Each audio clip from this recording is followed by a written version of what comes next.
కోట్లాది మంది భక్తులు అడవి తల్లి ఒడిలో జరిగే ఒక ఆధ్యాత్మిక ఉత్సవం.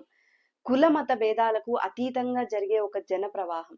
భారతదేశంలో కుంభమేళా తర్వాత అత్యంత జనాభా కలిసి జరుపుకునే ఒక ఉత్సవం అదేదో కాదండి, మన తెలంగాణలో జరుపుకునే మేడారం సమ్మక్క అండ్ సారక్క తల్లి జాతర.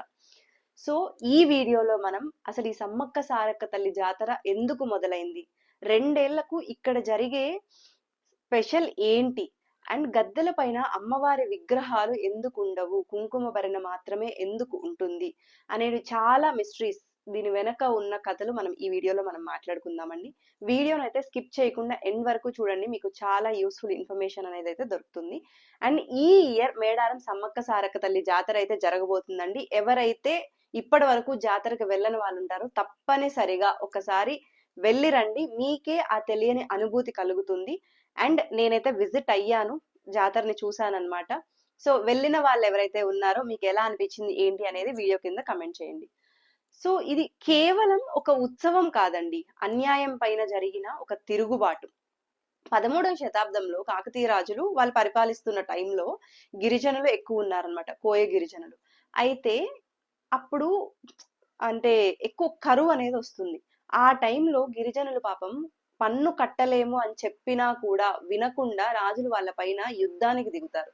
ఈ యుద్ధం టైంలో గిరిజనులకు మామూలుగా లీడర్ గా ఉన్న సమ్మక్క అండ్ వాళ్ళ కూతురు సారక్క, కొడుకు జంపన్న, భర్త పగిడిద్ద రాజు వీళ్ళందరూ యుద్ధంలో వీర మరణం పొందారు. కానీ లాస్ట్ వరకు పోరాడి తీవ్ర గాయాలతో చిలకల గుట్ట వైపు వెళ్ళిన సమ్మక్క తల్లి అదృశ్యమైందనమాట.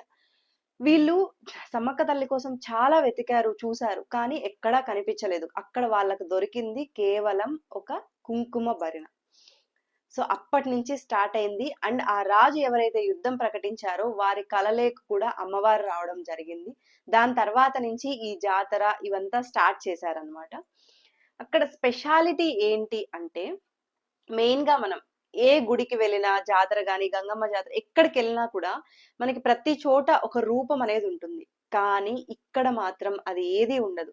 ఒక కట్టెల మీద గద్దెలాగా ఏర్పరచుంటారు, అమ్మవారిని తీసుకొస్తారు అని చెప్తారు కదా, ఇదే చాలా విశిష్టం అన్నమాట.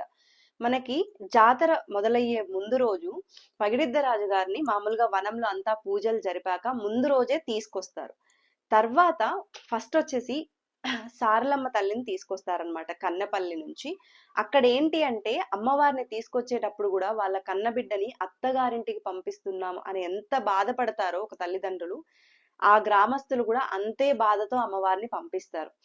ఇంకా చిలకల గుట్ట దగ్గర నుంచి సమ్మక్క తల్లి కూడా తీసుకొస్తారు. ఫస్ట్ పగిడిద్దరాజు వచ్చిన తర్వాతే అమ్మవారికి ఒక దారి దొరికింది అంటే ప్రశాంతంగా ఏ హాని లేకుండా అమ్మవార్లు గద్దెల పైకి వస్తారనమాట. అండ్ ఇక్కడ ఏంటి అంటే ఏదైతే అదృశ్యమైపోయి కుంకుమ భరిణ దొరికిందో ప్రతిసారి ఏదైతే వీళ్ళు కోయ పూజారులు అక్కడికి వెళ్ళి గిరిజనులు పూజలు చేసి జాతర స్టార్ట్ చేసే ముందు అక్కడ ఒక విచిత్రమైన వెలుగు కనిపిస్తుంది అనమాట. సో ఏదో అతీత శక్తి ఉంటే కానీ ఇలాంటి గొప్ప విషయాలు జరగవు అని అక్కడ వాళ్ళు బాగా నమ్ముతారు. ఇంకొకటి ఏంటి అంటే ఇక్కడ మామూలుగా మనం ఏదన్నా మొక్కుకొని వచ్చేసాము అంటే మనం ఎంత వెయిట్ అయితే ఉన్నామో అంత బెల్లాన్ని అక్కడ ప్రసాదంగా సమర్పిస్తారు. ఆ ఇచ్చిన ప్రసాదాన్ని అక్కడ గిరిజనులు మనకి ప్రసాదంగా, దాన్ని స్పెషల్ బెల్లం అని వర్డ్ యూజ్ చేయరండి, బంగారం అని అంటారు. సో ఆ ప్రసాదాన్ని మనకిస్తారు. నేనైతే మేడారం సమ్మక్క సారక్క తల్లి బంగారాన్ని పొందాను. మీలో ఎవరైనా పొందుంటే వీడియో కింద కమెంట్ చేయండి. ఇంకా నెక్స్ట్ వచ్చేసి జంపన్న వాగు.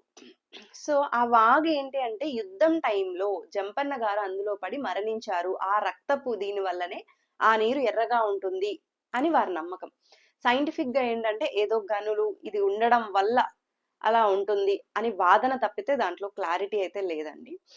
నెక్స్ట్ ఇంకోటి ఏంటి అంటే ఆల్మోస్ట్ ఈ జాతరకి 1.5 కోటి నుంచి 2 కోట్ల మంది విజిట్ అవుతారు. జాతర సమయంలోనే కాదు, మామూలు సమయాల్లో కూడా. ఇప్పుడు మనం ఎక్కడైతే గంగమ్మకి మొక్కుకొని ఫ్యామిలీస్ తో వెళ్ళడము, అక్కడ భోజనాలు చేసుకోవడము ఇవన్నీ ఉంటాయో సేమ్ ఇక్కడ కూడా అలాగే ఉంటుంది. కాకపోతే ఇక్కడ అమ్మవార్ల రూపం అనేది ఉండదు అంతే. కాకపోతే మిగతాదంతా సేమ్. అక్కడ మొత్తం ఒక అడవి ప్రాంతంలో చూడ్డానికి చాలా బాగుంటుంది. వెళ్ళే వే కావచ్చు, అక్కడ చుట్టుపక్కల చూడ్డానికి కానీ చాలా ప్రశాంతంగా ఉంటుంది. ఇంకొకటి ఏంటి అంటే ఇప్పుడు కోయదొరలు ఏవైతే వీళ్ళు ఉన్నారో గిరిజనులు, జాతరకి అమ్మవారిని తీసుకొచ్చేటప్పుడు చిలకలగుట్టపైకి వెళ్తారు కదా! అక్కడ చెప్పాను కదా! ఒక అద్భుతమైన వెలుగు వస్తుంది అనేసి. నిజంగా ఎంతో అతీత శక్తి ఉంటేనే కానీ, ఏదో ఒక శక్తి ఉంటేనే కానీ ఇవన్నీ సాధ్యమవ్వవు. ఇంకొకటి ఒకప్పట్లో ఏకంగా అమ్మవారిని తీసుకొచ్చేటప్పుడు జాతర సమయంలో పులి ఒక సెక్యూరిటీ లాగా, అంటే అమ్మవారిని కాపాడడం కోసం అన్నట్లు పులి ఏకంగా వచ్చేది. కానీ ఎవ్వరిని, ఏ భక్తుల్ని కూడా ఇంత హాని కూడా చేయకుండా వెళ్ళిపోయేది. ఇంకొకటి ఏకంగా 1996లో ఈ మేడారం సమ్మక్క సారక్క తల్లి జాతరని రాష్ట్ర పండుగగా కూడా డిక్లేర్ చేశారు.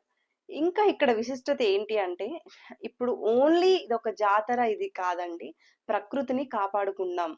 ఇంకొకటి, అన్యాయం జరిగితే ఖచ్చితంగా తిరుగుబాటు చెయ్యాలి అనే ఒక మంచి మెసేజ్ ఇస్తుందన్నమాట సమాజానికి. ఇంకా ఇక్కడ జాతర అయితే ఈ ఇయర్ స్టార్ట్ అవ్వబోతుంది. ఇది ఎక్కడ ఉంది అంటే వరంగల్ కి దగ్గరలో ఉంటుంది. అండ్ ఆల్మోస్ట్ చాలా మేడారం సమ్మక్క సారక్క తల్లి జాతర అంటే తెలియని వాళ్ళు లేరు. ఈ ఇయర్ జరగబోతుంది. ఖచ్చితంగా ఇప్పటి వరకు వెళ్ళని వాళ్ళు వెళ్ళండి. నేనైతే వెళ్ళానండి. మేము ఫ్యామిలీ అంతా కలిసి వెళ్ళాము, దర్శనం చేసుకొని అక్కడే ఏదైనా మనం వంట చేసుకోవచ్చు. అండ్ నాన్ వెజ్ కానీ ఏదైనా కూడా చేసుకొని ఆ వనంలో కూర్చొని తింటే అదొక అనుభూతి. అంటారు కదా, వన భోజనాలకు వెళ్తున్నాం అది ఇది అనేసి. సో వనభోజనాల్లో ఎలా ఉంటుందో తెలియదు కానీ ఇక్కడ ఇంతమంది జనాలలో వనంలో కూర్చొని ఫ్యామిలీ మెంబర్స్ తో వెళ్ళి కలిసి కూర్చొని తినడం అనేది నిజంగా ఒక మంచి అనుభూతి. ఖచ్చితంగా ఎవరైతే వెళ్ళని వాళ్ళు ఉన్నారో మేడారం సమ్మక్క సారక్క తల్లికి ఒక్కసారైనా ఆ జాతరని చూసి రండి. ఇంకా ఇప్పుడు ఉన్న ఈ పొల్యూషన్ ఇవంతటికి దూరంగా ప్రశాంతంగా ఒక మంచి ఉద్యానవనంలోకి వెళ్ళాము అన్న ఫీలింగ్ అయితే వస్తుంది అక్కడికి వెళ్తే మాత్రం. ఖచ్చితంగా వెళ్ళి జాతరని, ఈసారి జాతర వెళ్ళి మీ ఫ్యామిలీ మెంబర్స్ తో వెళ్ళి ఎక్స్ప్లోర్ అవుతారని ఆశిస్తున్నాను. Thank you for watching the video.